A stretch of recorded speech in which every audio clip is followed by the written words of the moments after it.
नारद की सादगी और ब्रह्मचारी वाली छवि के बीच उनकी भोग विलास की एक कथा भी प्रचलित है, जिसमें कहा गया है वह अपनी 60 पत्नियों के साथ भोग विलास में व्यस्त रहते थे।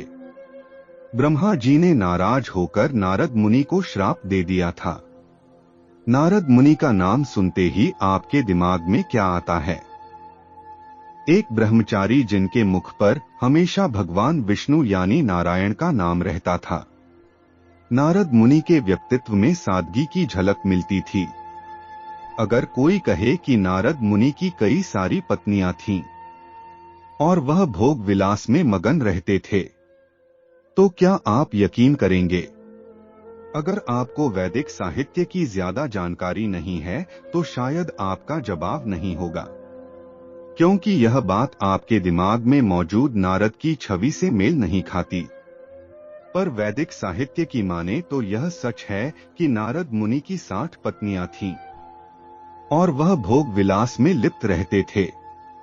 यही नहीं, नारद मुनि की इस बात से नाराज होकर सृष्टि के निर्माता ब्रह्मा जी ने उन्हें श्राप दे दिया था।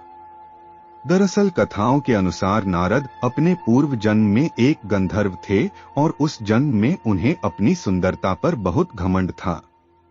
गंधर्व के रूप में नारद जी की बहुत सारी पत्नियां भी थीं।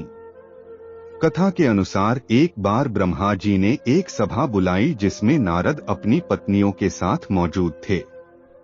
इस दौरान सभा में ध्यान केंद्रित करने के बजाय नारद हास परिहास और व्यंग्य करने में व्यस्त हो गए।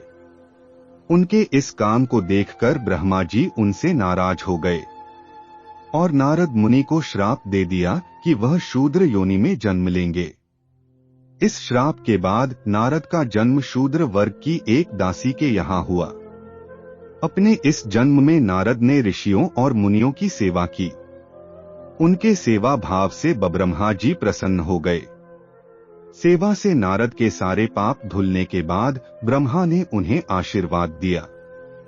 शूद्र के रूप में मृत्यु होने के बाद नारद स्वयं ब्रह्मा के पुत्र के रूप में अवतरित हुए।